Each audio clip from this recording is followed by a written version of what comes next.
Hello friends, welcome back to our channel. Friends, నిన్న జరిగిన RCB versus RR మ్యాచ్లో RR team ఒక అదిరిపోయే విక్టరీ అయితే కొట్టింది. ఆర్ఆర్ టీం బోత్ బ్యాటింగ్ అలాగే బౌలింగ్ డిపార్ట్మెంట్లో చాలా వరకు డామినేట్ చేసింది. ముందుగా ఆర్సీబీ టీం బ్యాటింగ్ డామినేట్ చేస్తే ఆ తర్వాత చేజింగ్లో ఆర్సీబీ బౌలర్ని కూడా చిత్తగొట్టారు. Mainly especially the young sensational talent Vaibhav Suryavanshi నిజంగా ఆర్సీబీ బౌలర్స్ని ఆట ఆడుకున్నాడు భయ్య. అసలు ఆర్సీబీ స్టార్ బౌలర్ని ఎవరిని వదిలిపెట్టలేడు. సో మొన్న బుమ్రాని, ఈరోజు భువనేశ్వర్కి, హేజిల్వుడ్కి ఎవరిని వదిలిపెట్టలేదు. అసలు సీనియర్స్ అనే రెస్పెక్ట్ ఇద్దామనే భావన లేకుండా, అలాగే ఆపోజిట్లో వరల్డ్ క్లాస్ బౌలర్స్ ఉన్నారనే భయమే లేదు. నిజంగా వైభవ్ సూర్యవంశీ ఈ మ్యాచ్లో సెన్సేషనల్ లాగైతే ఆడాడు. సో వైభవ్ సూర్యవంశీ 26 బంతుల్లోనే 78 పరుగులు చేశాడు. అందులో 8 4లు 7 6లు ఉన్నాయి. స్ట్రైక్ రేట్ చూసుకున్న దాదాపు 300 ఉంది. సో వైభవ్ సూర్యవంశీ మ్యాచ్లో బోత్ పేస్ బౌలర్నే, స్పిన్ బౌలర్నే ఎవరిని వదిలిపెట్టకుండా సిక్సర్ల బౌండరీలో వర్షం కురిపించాడు. ఇంపాక్ట్ పేరుగా వచ్చి ధ్రువజురులతో కలిసి కేవలం 37 బంతుల్లోనే 108 పరుగుల పార్ట్నర్షిప్ అయితే క్రియేట్ చేశాడు.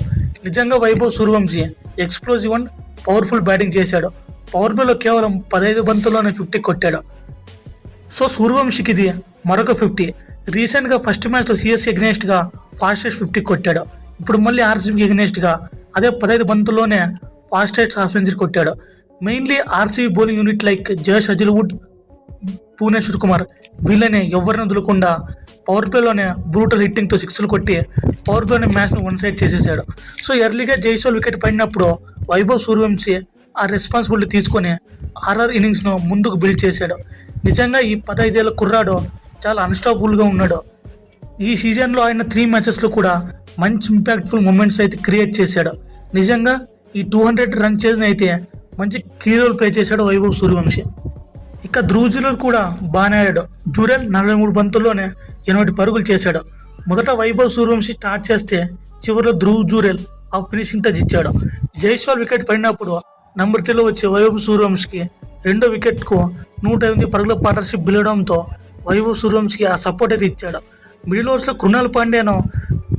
కృణాల్ పాండ్యా సూర్యవంశీను హెట్మైర్ వికెట్ తీసినప్పటికీ మిడిల్ ఓవర్స్ ఒకనొక టైంలో యాంకర్ ఇన్నింగ్స్ ఆడి చివరి వరకు తీసుకెళ్లాడు. ఇక చివరిలో జడేజాతో కలిసి 60 పరుగుల పార్ట్నర్షిప్ బిల్డ్ చేసి 202 రన్ చేసిన సక్సెస్ఫుల్గా చేసి గెలిపించాడు. సో ఈ మ్యాచ్లో బోత్ వైభవ్ సూర్యవంశీ అలాగే ధ్రువజురల్ ఇద్దరు చాలా బాగా ఆడి ఆ విన్నింగ్ మూమెంటం అయితే తీసుకొచ్చారు. మెయిన్లీ వైభవ్ సూర్యవంశీ పవర్ ప్లేలోనే మ్యాచ్లో వన్ సైడ్ చేసేసాడు. ఇప్పుడు ఈ మ్యాచ్ యొక్క పూర్తి హైలైట్స్ గురించి తెలుసుకుందాం. సో ముందుగా టాస్ అయితే ఆర్ఆర్ కెప్టెన్ రియాన్ పరాగ్ గెలిచి బౌలింగ్ తీసుకున్నాడు. సో ఆర్ఆర్ టీం టాస్ గెలిచడం వాళ్ళకు మంచి అడ్వాంటేజ్గా మారింది. ఎందుకంటే మ్యాచ్ జరిగే ముందు వర్షం పడింది. దీంతో పిచ్ మీద మాయిశ్చర్ ఏర్పడి అవుట్ఫీల్డ్ కూడా వెట్టయింది. దీంతో రియాన్ పరాగ్ తెలివిగా ఫీల్డింగ్ తీసుకున్నాడు. ఇక ఆర్సీబీ బ్యాటింగ్ చేస్తున్నప్పుడు ఆర్ఆర్ టీంకి చాలా మంచి స్టార్ట్ వచ్చింది. ఫస్ట్ బాల్కి వికెట్ పడింది. సో జోఫ్రా ఆర్చర్ వేసిన ఫస్ట్ ఓవర్ ఫస్ట్ బాల్కి ఫిల్ సాల్ట్ బ్యాటింగ్ ఆ లీడింగ్ ఎడ్జ్ తగిలి హైట్లో కీపర్ క్యాచ్ వెళ్ళింది. ఇక థర్డ్ ఓవర్ చూసుకున్న మళ్ళీ వికెట్ పడింది. దేవదత్ పడికల్ కూడా 3 ఓవర్లు అవుట్ అయ్యాడు. సో దేవదత్ పడికల్ అయితే 3 4లు కొట్టి అవుట్ అయ్యాడు. దేవదత్ పడికల్ ఫస్ట్ వికెట్ పడినప్పటికీ అటాకింగ్ మోడ్ చేశాడు, బట్ ఎర్లీగానే అవుట్ అయ్యాడు. ఇక విరాట్ కోహ్లీ చూసుకున్న 2 వికెట్లు పడినప్పటికీ అగ్రెసివ్గా ఆడడం ప్రారంభించాడు. సో వికెట్లు పడినప్పటికీ విరాట్ కోహ్లీ భయపడకుండా చాలా అగ్రెసివ్ మోడ్లోకి వెళ్ళిపోయాడు. ఆర్సీబీ స్కోర్ ముందు సాగింది. నిజంగా విరాట్ కోహ్లీ పేస్ బౌలర్ని గుడ్ లుకింగ్ షాట్తో ఆడాడు, బట్ విరాట్ కోహ్లీ కూడా రవి బిష్నాయ్ దెబ్బకి నిలలేకపోయాడు. 5వ ఓవర్లో రవి బిష్నాయ్ వేసిన గుగ్గులికి విరాట్ కోహ్లీ బౌల్డ్ అయ్యాడు. సో విరాట్ కోహ్లీ అయితే 16 బంతుల్లో 32 పరుగులు చేశాడు. అతని స్ట్రైక్ రేట్ చూసుకున్న 200 ఉంది. సో పవర్ ప్లేలో ముగిసేసరికి ఆర్సీబీ టీం స్కోర్ 63 పరుగులు చేసి 3 వికెట్లు కోల్పోయింది. ఆర్సీబీ టీంకి పవర్ ప్లేలో మంచి స్కోర్ వచ్చినప్పటికీ అర్లీగా టాప్ ఆర్డర్ మొత్తం కూలిపోయారు. ఇక మిడిల్ ఓవర్లో రజత్ పైటర్ మెల్లిగా యాంకర్ ఇన్నింగ్స్ ఆడుతూ ఆర్సీబీ టీం స్కోర్ని ముందుకు తీసుకెళ్లాడు. సో ఆర్సీబీ టీంతో అందరూ బ్యాట్స్మెన్ స్ట్రగుల్ అయినప్పటికీ కెప్టెన్ రజత్ పడితర్ మాత్రం స్లో పిచ్లో వేరే లెవెల్ బ్యాటింగ్ చేశాడు. నిజంగా ఆర్సీబీ కెప్టెన్ పిచ్కి తగ్గట్లుగా మంచి యాంకర్ ఇన్నింగ్స్ ఆడి ఆర్సీబీ స్కోర్ రేట్ను ముందు తీసుకెళ్లాడు. సో మొదట విరాట్ కోహ్లీ స్టార్ట్ చేస్తే మిడిల్ ఓవర్లో రజత్ పైటర్ ఆపరేట్ చేశాడు. ఇక డెత్ ఓవర్ చూసుకున్న వెంకటేష్ అయ్యర్ ఫినిషింగ్ టచ్ ఇచ్చాడు. అలా ఆర్సీబీ టీం 20 ఓవర్లు ముగిసేసరికి 201 పరుగులు చేసి 8 వికెట్లు కోల్పోయింది. ఇక రాజస్థాన్ బౌలింగ్ చూసుకుంటే జోఫ్రా ఆర్చర్కి 2 వికెట్లు, రవి బిష్నాయ్కి 2 వికెట్లు, బ్రిజేష్ శర్మకి 2 వికెట్లు, జడేజాకి సందీప్ శర్మకి 1 వికెట్ దక్కింది. ఇక ఆర్ఆర్ టీంకి చేజింగ్లో చూసుకున్న the man Vaibhav Suryavanshi one man show చూపించాడు. పవర్ ప్లే మ్యాచ్ను వన్ సైడ్ చేసేశాడు.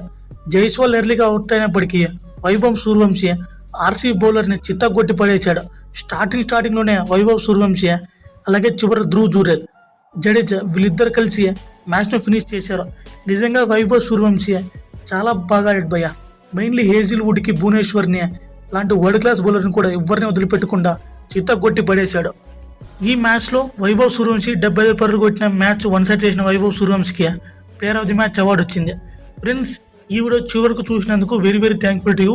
ఇలాంటి హైపర్ ఇంట్రెస్టింగ్ వీడియోస్ కోసం మీరు రెగ్యులర్గా పొందాలంటే ఇప్పుడే మన యూట్యూబ్ ఛానల్ని సబ్స్క్రైబ్ చేయడం మాత్రం మర్చిపోకండి. Thank you for watching. Friends, ఈ వీడియోలో వైభవ్ సూర్యవంశీ బ్యాటింగ్ మీకు ఎలా అనిపించిందో దయచేసి కామెంట్ సెక్షన్లో కామెంట్ చేయడం మాత్రం మర్చిపోకండి.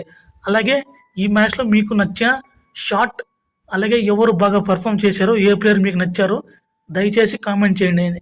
Thank you for watching.